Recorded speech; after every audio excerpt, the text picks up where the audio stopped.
Merba l-episodju ieħor tal-podcast ta' Jon, grazzi immensament tal-feedback trement li qegħdin ittuna. Jekk għadkom m'intomx subscribers fuq iċ-channel tagħna kemm tafsu l-buttuna l-ħamra li qiegħda x'imkien hawn taħt insomma biex tibqgħu aġġornati b'dak kollu li qed jiġri bil-podcast prattikament. Ħanitlobkom ukoll ittuna like ħalli tgħinuna bl-algorithm tal-YouTube biex dan il-video ikompli jinxteret ma' dawk l-uħud li qabli jkunu jixtiequ li jkun hemm dil-kwalità tal-kontenut Malti fuq il-YouTube. Ħanaddu mill-ewwel għall-mistieden. Il-mistieden tal-lum waġat li jieni li nafu diversi snin bniedem li fil-fatt ktib dwaru ħafna drabi fil-fatt. Aktar minn hekk, iktar reċentament insomma sirna nafu xulxin aktar mill-qrib.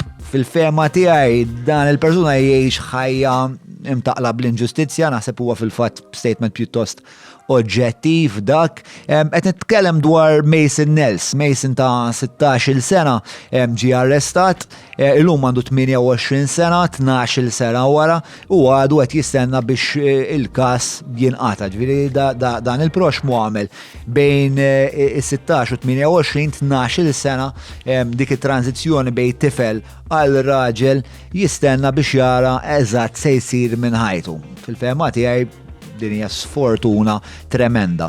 Qabel ma nibdew bum bil-podcast ngħaddu mal-ewwel għall-azzjendi li nirringrazzjahom minn hawn tal-li appoġġjaw dan il-proġett. Nibdew b'Leti Sikura li huma insurance brokers, jagħmlulek assigurazzjoni ta' kull tip, ilhom fix-xogħol snin twal u nies li jimpenjaw ruhom sew. Naf anke lija li toħroġ polza, tinstema' u ġieħ taras żur minn hemm.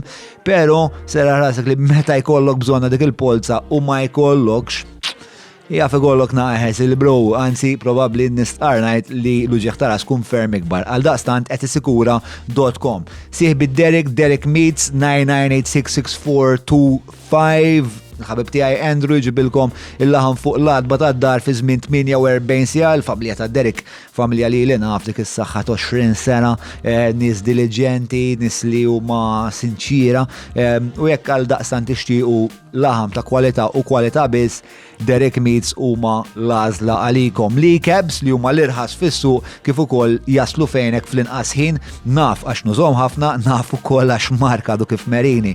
Fuq tal-istatement ħabbatna lebs ta' xulxin. Wieħed mal-ieħor u rebħet leb tiegħi. Għal daqstant niżlu leb tal-e-cabs għal loyalty scheme, tistgħu tieħdu diversi skontijiet li tistgħu tieħdu anka rikbiet b'xejn. Il-tindif mal-e-cabs isir reliġjużament, ġifieri serħu raskom minn kull varjant anomalu tal-COVID li jeżisti bħalissa f'pajjiżna. L-aħħar azienda Frank's Man of the Year, ir-rebbieħ u dejna għata announcement ukoll.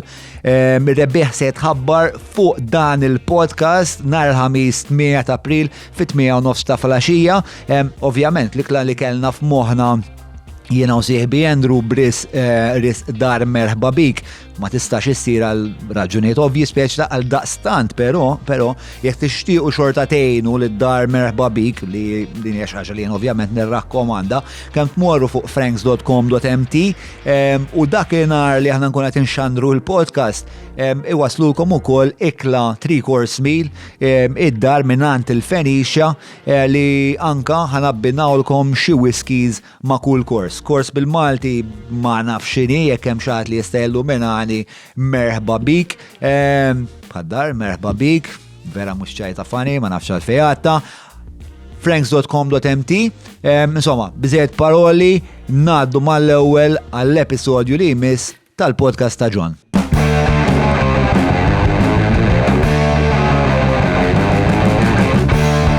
Bil-telefon ngħidu kemm mal-buzz, mill-waħda neħibu tnejn, mhux dwar x'qed irednu, nistaqsu kif u x'fatta u fejn. Il-podcast ta' Jon! Il-podcast ta' Jon! Mela tlaqna?